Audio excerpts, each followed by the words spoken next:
Welcome to afterWord, a podcast with extended conversations about topics that matter in life and in ministry. And guys, welcome back for yet another episode today. I want to make a comment here right up front. We've had a couple of really deep dives the last couple episodes into, actually no more than that. We had 2 on fear, right? And then 1 on idolatry. Just kind of following up on the sermons, and that's good. So we thought that would be appropriate by following it up with something a little bit less serious, because that was pretty substantive. It's pretty heavy.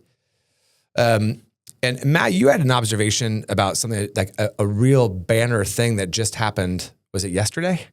What just happened? I think so. Yeah? It was what was that? Speaking of first game. Well, we were talking about baseball. Yes. 'Cause at least right now as we're sitting, the Giants look pretty poor. I know. But we were just talking about it was the first $1 billion baseball game where the rosters together $1 billion. Total $1 billion? Yeah. Isn't that incredible? The first ever? I think so. I think that was the first ever game where 2 rosters, because the roster money has gone crazy with no cap. Yeah, with no cap. Isn't that amazing? And those are making money. Oh my goodness. Those rosters make money. Isn't that insane? That's amazing. Wow. Yeah. So it was Dodgers, Mets, I think, right? It had to have been Dodgers and Mets, yeah. The 2 highest paying teams for sure. Yeah. It's not even close. Mets don't have much to show for it, but that's true. Way to go, guys. You're paying for it, that's for sure. It's true. It's true. So just highlights that sports is where it is in our country. Man. It's incredible. It's a good sports moment right now. I think the Giants are going to make a big comeback. That roster that they have is too good to be that bad.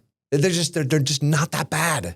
So it's my conviction that they're going to do much, much better. And I also think big game Wednesday, or this upcoming Wednesday as we're recording this with the Warriors play in. So by the time this thing drops, we're going to know who won that game. And we're going to know if I'm in a season of mini lament. Not massive, mini. You know what I mean? At least the expectations are low. They are.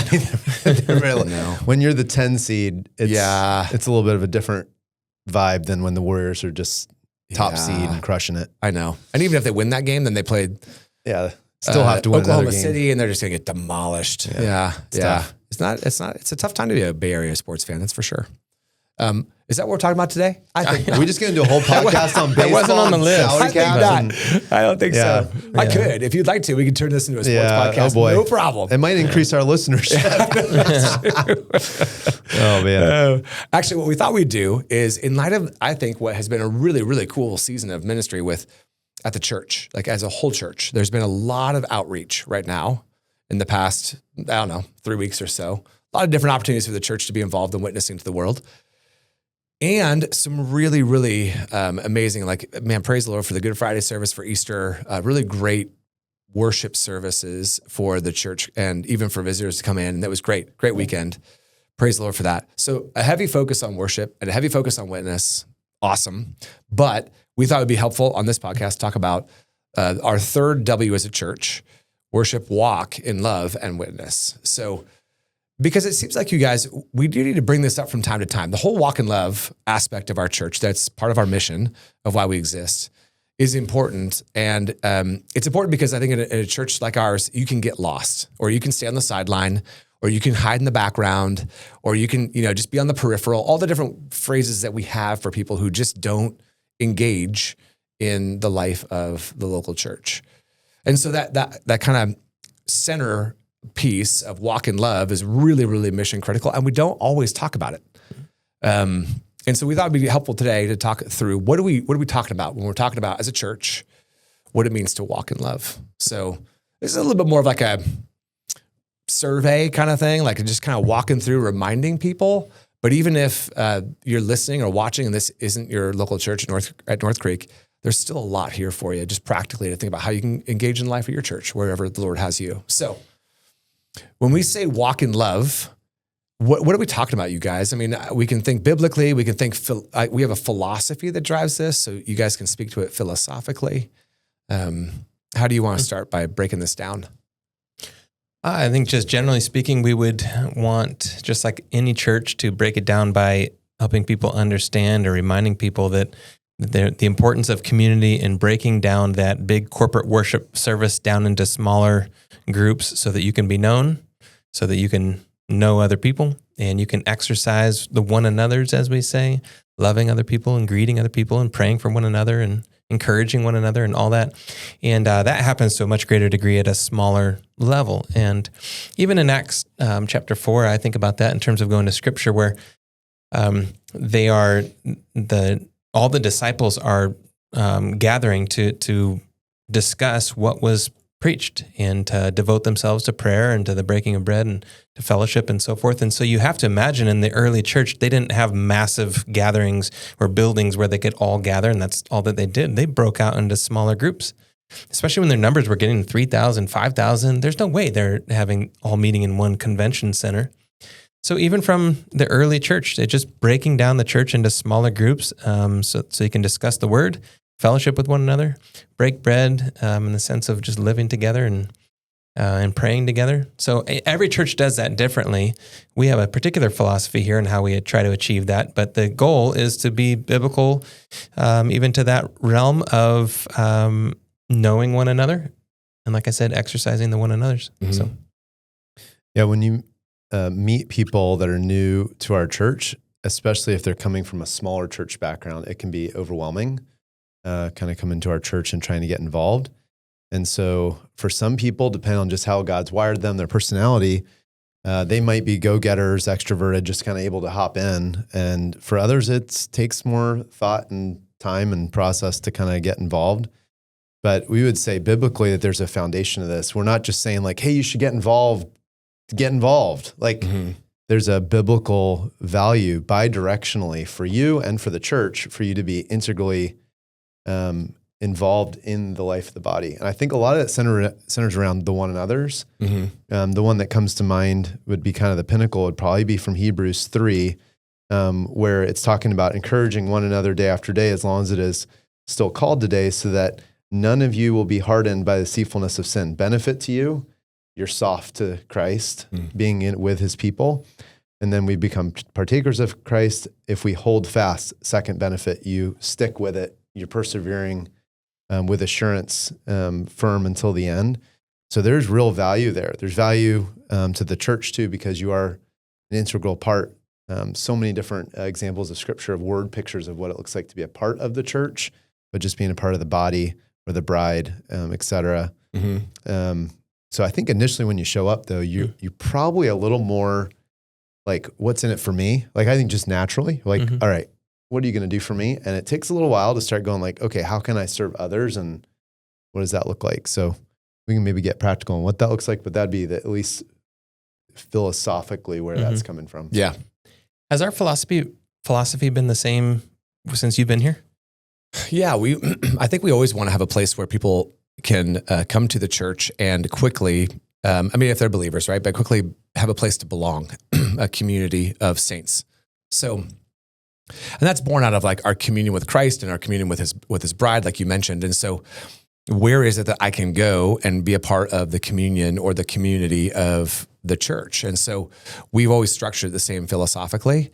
So this gets into more of a philosophy of ministry thing, not just theology or a biblical basis. So yeah, philosophically, we've had Sunday groups, like I call them large groups. Some people will call them Sunday school classes or adult Bible fellowships, or we call them life stage groups, classes that meet on Sunday mornings. And those are arranged, as the name suggests, by life stage. And so any person in the church can just have a place to come, and at any time they can drop into one of those. There's no invitation required. You can just go find where you kind of basically land and then go and visit. And that's a place where you can belong right away. And then we've always had small groups. And so, different churches call them different things, life groups, small groups, community groups, missional communities, whatever you want to call them. But we call them community groups because we're focused on community life, right? So, and we used to call them home groups, but we discovered that people weren't meeting in homes all the time. And so that was kind of a misnomer. But, and so, yeah, we go with community groups. And so those meet during the week all over the Bay Area and on different nights of the week. And those are really kind of reserved for, if you're making a commitment to NorthCreek, like even almost like membership, then yes, this is a place where you can belong, and it's more long-term. It's not just a drop in. It's like, this is where you can actually commit to community life. And that's a smaller group. So we've always had that at this church. I like that for the reasons that I can toss back to you guys to explain. And then the other component philosophically of walk in love is serving. So we want you to be able to be active in service somehow in serving the body of Christ. And that can be all over the map. Oh my goodness, there's a million places to get involved in serving. So those are the three kind of planks, but you can almost think of them as two. Like community life is one thing, and that's broken up into life stage groups and community groups. And then serving is the other half of walking in love. And we want people to be involved in those. But let me ask you guys a question. What if sometimes it's been said around here, like, okay, we just want you to choose one or the other. Choose to get involved in the life stage or choose to get involved in the CG, just one or the other. How would you guys respond to that? Just thinking about kind of optimally a person growing in their walk with Christ and they're walking in love with other believers. How would you help someone think about where to land in that? We've talked about that before. Yeah, I think sometimes there's been a thought of like, oh, I just should do one or the other, but they both serve different purposes. Speaking of, in our context, life stage and community group. Life stage, like you said, Kent, you can just walk in and drop in. And there's a set teacher with usually by a monthly curriculum of either a book in the Bible or a topic. And sometimes it's somebody associated with the life stage. Sometimes it's somebody in the teaching core. But it's a larger group. There can be some prayer requests, maybe, depends on the life stage. And there's some time to fellowship before and after. So it's definitely a way to connect with people, but it's much more, I'd say, shallow in that way. It's a connecting spot, but not a place where you're going to necessarily go deep.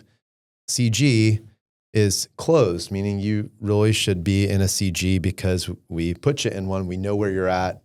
We know who the leaders are. They've been put in those places. And then it's a fixed group that is able to get deeper with each other, whether it's in studying the Bible or a book or reviewing a sermon, allowing for dialogue about something around a biblical topic, and then prayer for each other, which is where I really think the depth starts to form. And then also you can do social things, stuff like that. But it's a consistent, I'm committed to this group of people. I'm going to meet with them. Most of our groups are every other week. But I find people are in different seasons have drifted one way or another. And so in our church, I just double checked, and I think this goes all the way to impact and up.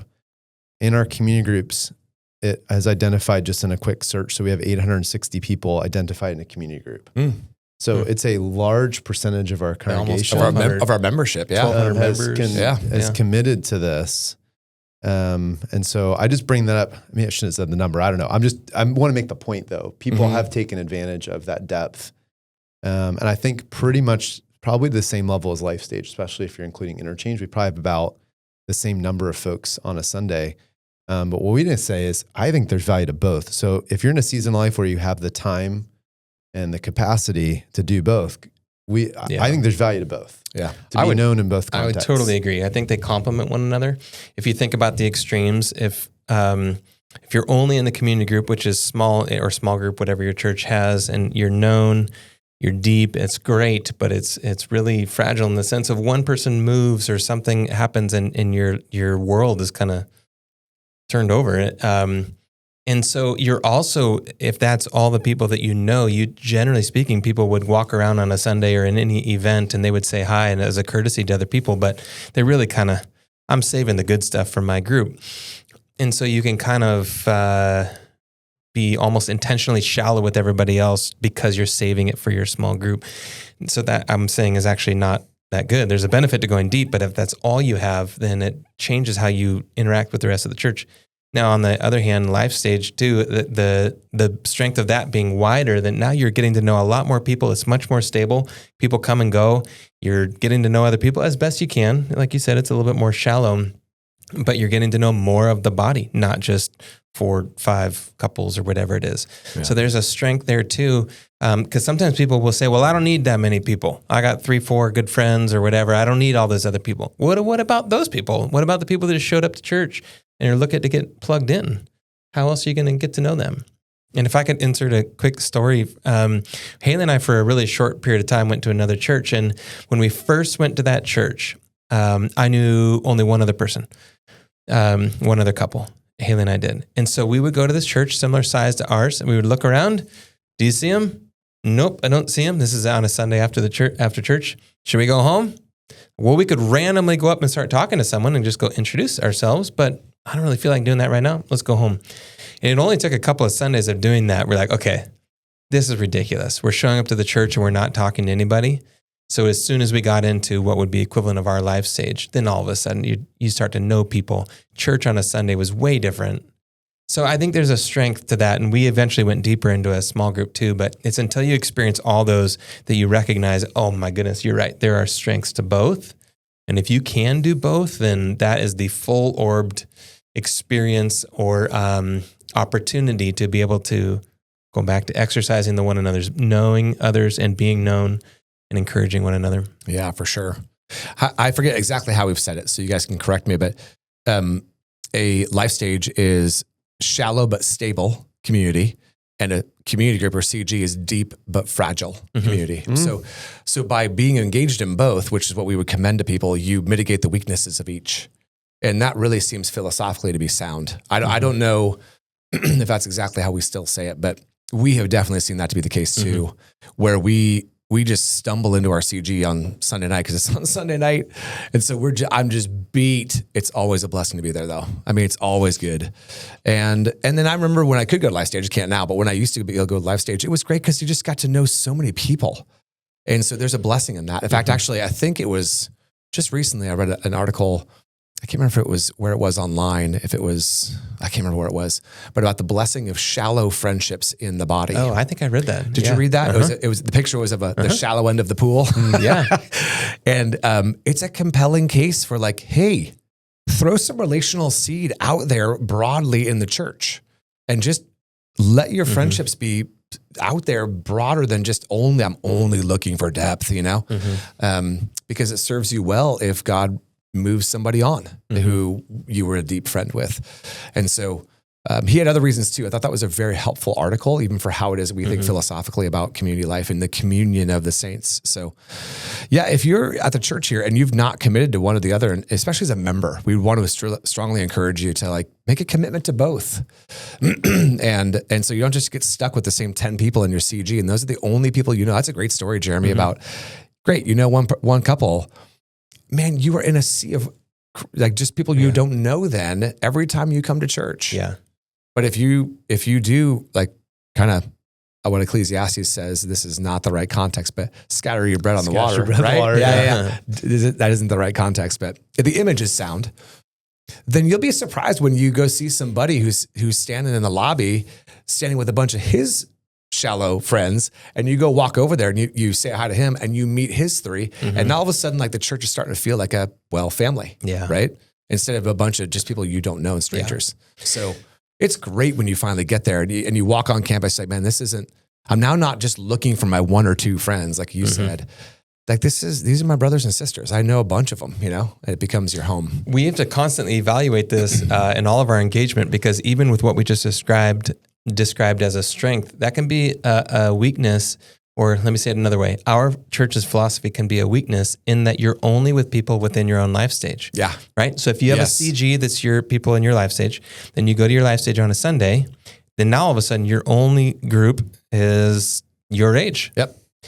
So then therefore the encouragement comes to people, you need to be thinking about ways in which you can get out of your life stage. And we do have CGs that are multi-generational, but not everyone chooses that. Yep. So then you're thinking, okay, well, does that mean I need to be involved in yet another thing? And well, I don't know. It just all kind of goes in our thinking into why are we saying yes to certain ministries and saying no to others? Why should I go to a men's retreat or a men's breakfast or a women's event or a mom's group or whatever? You're just constantly evaluating our fellowship, our community. Is this biblical? Is it older and younger? Does it always have to be that? Is it okay for a season if it's like this? Yep. And so one is not sinful and the other one righteous, but I do think that we should be putting some serious thought, and if you're married with your spouse, talking, how are we doing in this area? Yeah. So we're just wanting people to evaluate it biblically. Yeah. Yeah. Go ahead. I was just say that's Wednesday nights. I think when we added the dinner component to it, it made for a more multi-generational opportunity. Same with family prayer, same with the family meals that we're having after church. And if you're sitting here going like, all right, I'm doing the CG and life stage, but I'm missing multi-gen, And there are ways, but this is not all formulaic and programmatic either. There's a certain point where you are organically at church and you meet people and you want to be involved here. And man, did we not see this as so necessary in COVID? Yeah. Because when that was stripped away for a period of time, you're like, oh, I miss people. Yep. And I just miss being among people. And thankfully that was quickly brought back for us in an outdoor experience for a little while. But yeah, still, it was I think even being outdoors was huge. I think people came to this church because they were looking for somewhere that was meeting. Yeah. Yep. Because it's how God has designed us. We are communally based human beings. Yeah. We don't do well in isolation. No, we don't.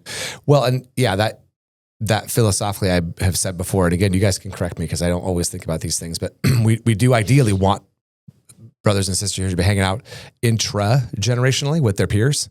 I met a couple of couples who both had babies and they were hanging out on Sunday after church. It was sweet. You could tell the moms were just connecting at that level, and they really weren't friends before, but they were now because they were sharing that experience, which is great. Intra-generational within the same, but then intergenerational that move up and down the generational ladder. We also want that. I mean, that's Titus 2, right? So, and so ideally you're thinking about that as well. And all that kind of goes into how it is that you commune with the saints and with the whole sweep of the local church.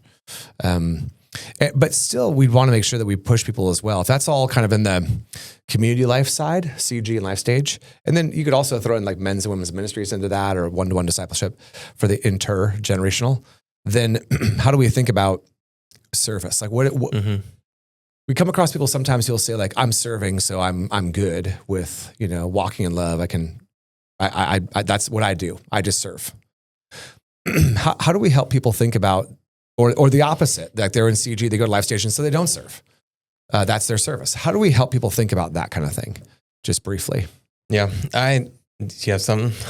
Yeah, I think it's tricky because I hope people aren't going to walk away thinking they are like, how am I going to do all this? But right, I agree. This is also, if you are identifying as a follower of Jesus Christ, this is a priority in your life. Yeah.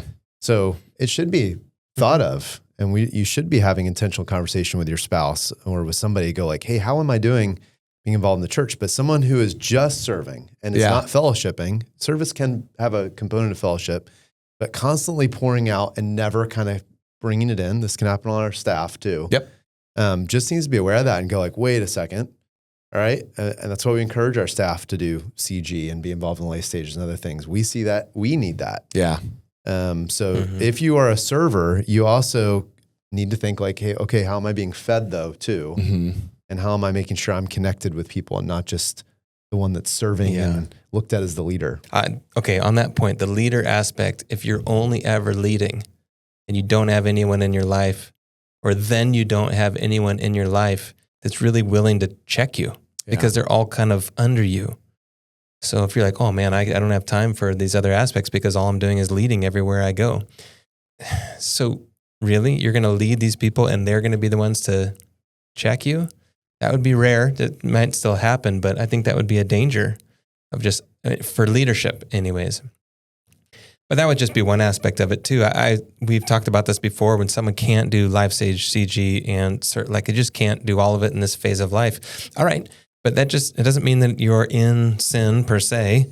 Just evaluate it. What can you do? And so I remember one guy that was sharing about this was saying, someone asked a question once, a younger guy to an older guy, how do I remain in balance? And he goes, look, you're always out of balance. Yep. We're always out of balance. When I'm at work, I should be 100% at work, not trying to parent at the same time.